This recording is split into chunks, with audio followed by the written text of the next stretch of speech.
to love and to cherish from this day forward.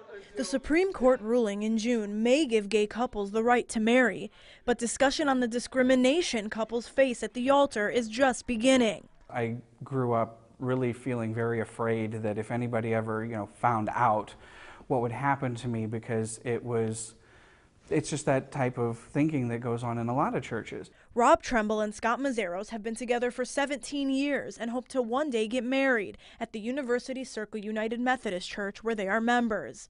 While the pastor of that church is open to performing ceremonies for gay couples, not all clergy are. I believe that the Bible is pretty clear that marriage is one man for one woman. Some believe a pastor turning a couple away at the altar is a form of discrimination. But is it legally? It is discrimination. Churches always make discrimination. David Forte, professor of law at Cleveland State University, thinks there is an argument there despite separation of church and state. Some people may now say that since a minister or priest is a state actor for purposes of marriage, cannot turn away a couple that has been guaranteed by the Constitution. We found pastors' decisions on marrying same-sex couples and whether or not they believe it's discrimination varies on their interpretation of religious scripture. I don't think it's discriminatory. And because something is legalized doesn't necessarily mean that it meets biblical standards. It's so important to read between the lines. People don't just choose to be gay.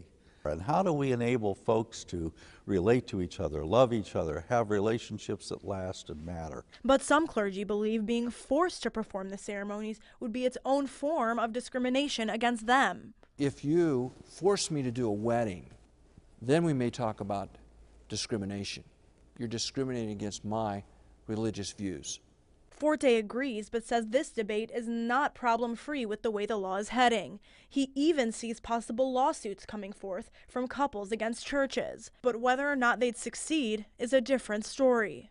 I just don't know. I think it would be disastrous for the American tradition and religious liberty should such a suit succeed. But Rob and Scott don't want to be that couple, despite being turned away for being gay by a church in the past. Well, if you have to force them to do it, why do you want to be there anyway? I don't want that kind of bigotry and hatred hanging over what should be the most important day in our lives. Meanwhile, Ohio does not have laws that protect the LGBT community from housing, employment, and other forms of discrimination.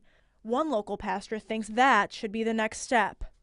We need to be working on non-discrimination legislation both here in the state of Ohio and also at the federal level.